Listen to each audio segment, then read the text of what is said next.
Un club qui passe de dernier du championnat en enchaînant défaite sur défaite à un club qui enchaîne victoire sur victoire en explosant tout depuis la venue de un seul joueur. Je pense qu'on peut appeler ça le coup du siècle. Après avoir tout gagné en Europe avec le FC Barcelone, échoué avec le Paris Saint-Germain, puis tout explosé avec l'Argentine en remportant la Coupe du Monde à la sueur de son front contre l'équipe de France, Messi décide de s'aventurer dans un nouveau territoire hostile. Il n'ira finalement pas en Arabie Saoudite à Al Hilal, mais il s'attaque au continent américain. Et ce qui est sûr, c'est que ses débuts avec l'Inter Miami ont déjà traumatisé les Américains. Messi! Je vais te raconter tout ça, alors n'oublie pas de t'abonner pour ne rien rater. Chaque semaine, je te sors une vidéo sur le football.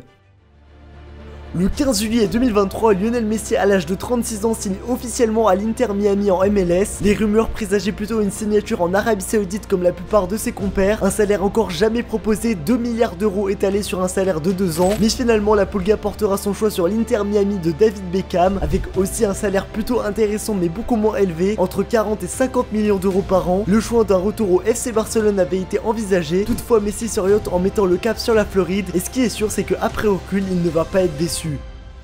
Après avoir passé 2 longues années et compliquées au PSG, on avait le sentiment d'avoir perdu le Messi heureux de jouer au football, le Messi qui à lui tout seul peut te renverser un match et en changer totalement la physionomie, des statistiques bien en dessous de ce qu'on avait l'habitude de voir au Barça. Ce Messi là était perdu entre quelques réussites et trous noirs avec les supporters parisiens. La Pulga ne l'était plus. L'Argentin avouera de lui-même après son départ qu'il n'était pas rempli de joie dans le club de la capitale française, que sa vie ne lui plaisait pas à Paris, loin de sa famille, et sa relation avec les supporters parisiens, plus particulièrement les ultras, n'ont pas du tout facilité les choses au fur et à mesure de son temps joué là-bas. Son départ se fera par la petite porte et je crois que c'est bien mieux comme ça. Aux États-Unis, il débarque accompagné de sa femme et de ses enfants au Drive Pink Stadium de Miami, tous vêtus de la couleur rose du club. Les Américains découvrent un Lionel Messi souriant à pleines dents de son arrivée en MLS. Le talent qu'il a mis au profit du FC Barcelone et avec l'Argentine durant la dernière Coupe du Monde va enfin revenir pour terroriser l'Amérique. Le Messi du Barça n'était plus le même que le Messi du PSG et la flamme va enfin renaître dans le club de Floride aux couleurs claires, roses et sucrées.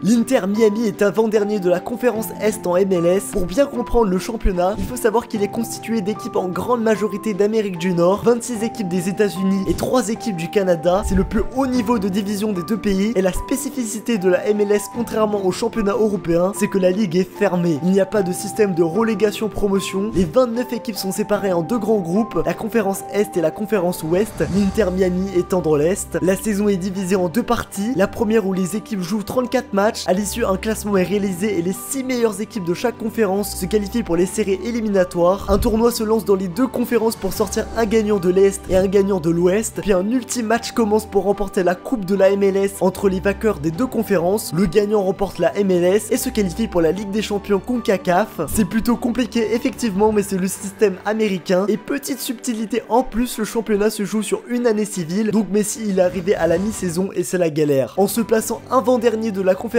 Est, l'Inter Miami est bien loin de se qualifier pour les séries éliminatoires. On peut dire qu'il faudrait réussir à choper la grande majorité des points sur les matchs restants et faire un quasi sans faute en MLS. Juste avant l'arrivée de Messi, l'Inter Miami était à 6 matchs sans connaître la moindre victoire et surtout avec énormément de défaites au compteur. Le nain de Rosario fera ses débuts avec l'Inter Miami contre le club mexicain le Cruz Azul en match de League Cup et on peut dire qu'à partir de ce match, la tendance va complètement changer en Floride. 53e minute, le joueur de l'Albiceleste rentre en jeu pour la première fois avec son nouveau club qui mène déjà de 1-0 au score et pourtant ce qui devait être le rêve américain s'est vite transformé en un cauchemar. Seulement 10 minutes plus tard, Antuna égalise pour le Cruz Azul.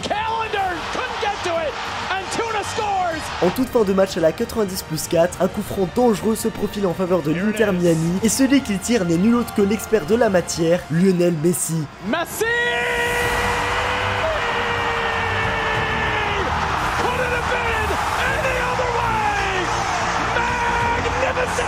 Il s'élance et brosse parfaitement ce ballon pour qu'il s'enfonce dans les précieux filets mexicains. Pour son tout premier match avec l'Inter Miami, la Pulga aura marqué son premier but sur un coup franc direct en toute fin de match, délivrant son équipe dans ce premier tour de la League Cup. Ce n'est que le début de la conquête de l'Amérique.